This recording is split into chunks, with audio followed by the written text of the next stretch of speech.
जय हिंद दोस्तों। आज हम श्री गीता जी के द्वितीय अध्याय के 32वें श्लोक से शुरू करेंगे। यादृच्छया चोपन्नं स्वर्गद्वारं पावृतं सुखिन क्षत्रिया पार्थ लभ्यन्ते युद्धमीदृशम्। भगवान कृष्ण कहते हैं कि हे अर्जुन, हे पार्थ, अपने आप प्राप्त हुए और खुले हुए स्वर्ग के द्वार रूप इस प्रकार के युद्ध को भाग्यवान क्षत्रिय लोग ही पाते हैं। अर्थात अपने आप और स्वर्ग रूपी युद्ध को भाग्यशाली पुरुष ही पाते हैं।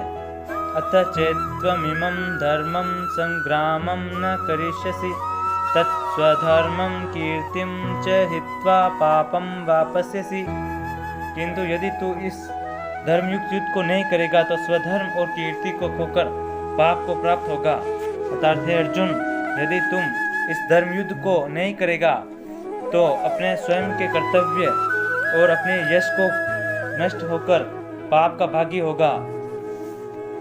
अकीर्ति चापि भूतानि कतिशन्ति ते अव्ययां संभावितस्य चा कीर्तिर्मरणादतिरिच्यते। तथा सब लोग तेरी बहुत काल तक रहने वाली अपकीर्ति का कथन करेंगे और माननीय पुरुष के लिए अपकीर्ति मरण से भी बढ़कर है। अर्थात हे अर्जुन, यदि इस युद्ध को अर्थात इस धर्म युद्ध को नहीं करेगा तो बहुत समय तक अर्थात अनंत काल तक रहने वाली अपकीर्ति का लोग कथन करेंगे। अर्थात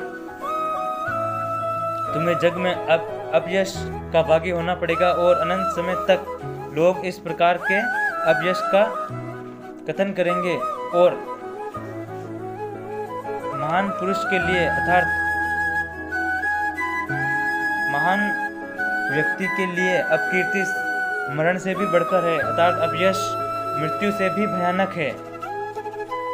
भयाद्राणादुपरन्तं मस्यन्ते त्वां महारथा येषां च त्वं बहुमतो भूत्वा यास्यसि लाघवम्।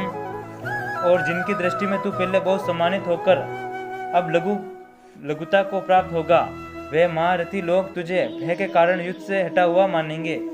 अर्थात इस युद्ध को नहीं करने पर जिनकी दृष्टि में तुम पहले बहुत सम्मानित थे, अर्थात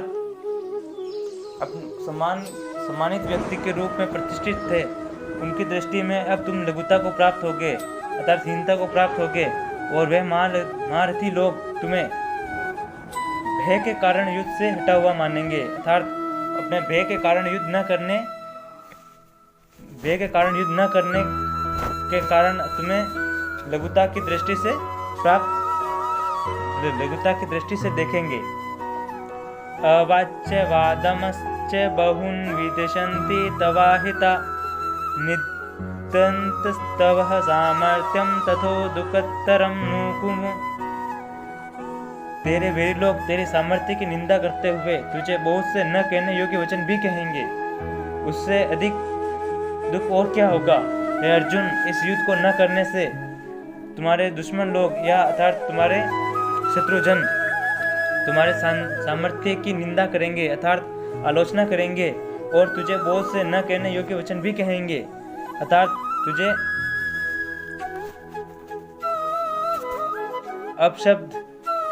अपशब्द वचन सहने होंगे और उससे बढ़कर दुख और क्या हो सकता है। अतो वा प्रापस्यसि स्वर्गं जित्वा भोगस्य महिं तस्मादुत्तिष्ठ कौन्तेय युद्धाय कृतनिश्चयः।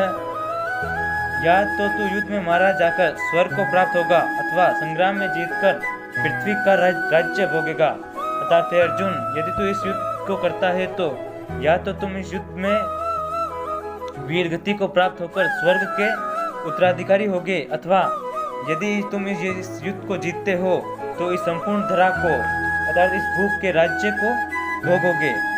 इस कारण हे अर्जुन, तू युद्ध के लिए निश्चय होकर के खड़ा हो जा। अर्थात हे अर्जुन, इन सब कारणों से तू युद्ध के लिए निश्चित रूप से तैयार हो जा।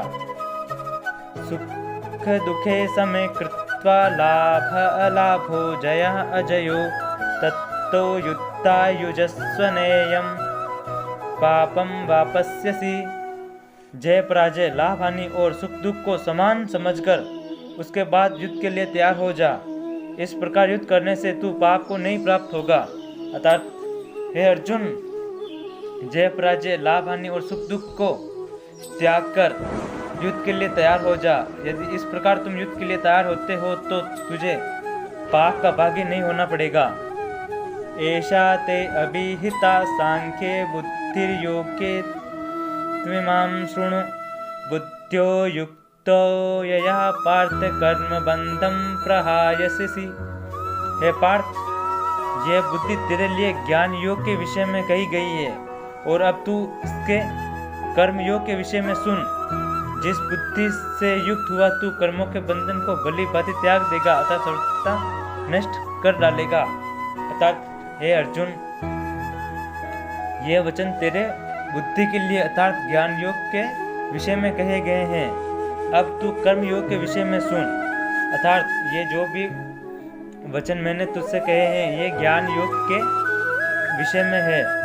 अर्थात और अब जो मैं तुझे कहूँगा उसके बारे में कर्म योग के बारे में सुन। जिस बुद्धि से युक्त हुआ तू कर्मों के बंधन को भली भांति त्याग देगा अर्थात सर्वथा नष्ट कर डालेगा। नेहाभि कर्म नाशो अस्ति प्रत्यवायो न विद्यते स्वल्पं स्वस्य धर्मस्य त्रायते महतो भयात्। इस कर्म योग में आरंभ का अर्थात बीज का नाश नहीं है और उल्टा फल रूप दोष भी नहीं है, बल्कि इस कर्म योग रूप धर्म का थोड़ा सा भी साधन जन्म मृत्यु रूप महान भय से रक्षा कर लेता है। अर्थात हे अर्जुन, इस कर्म योग के आरंभ का अर्थात बीज का नाश नहीं होता है, उल्टा फल रूप दोष भी नहीं होता है, बल्कि इस कर्म योग रूप का धर्म का थोड़ा सा भी साधन जन्म मृत्यु रूप महान भय से रक्षा कर लेता है। अर्थात कर्म योग के करने से तू कर्म योग रूपी धर्म को कर लेने से तू साधक के समान जन्म मृत्यु के बंधन से मुक्त भी हो सकता है। अर्थात जन्म बंधन के जन्म और मृत्यु के भय से तेरी रक्षा हो जाएगी। धन्यवाद दोस्तों, आगे के श्लोक हम अगले अध्याय में देखेंगे। जय हिंद, जय भारत, जय श्री कृष्ण।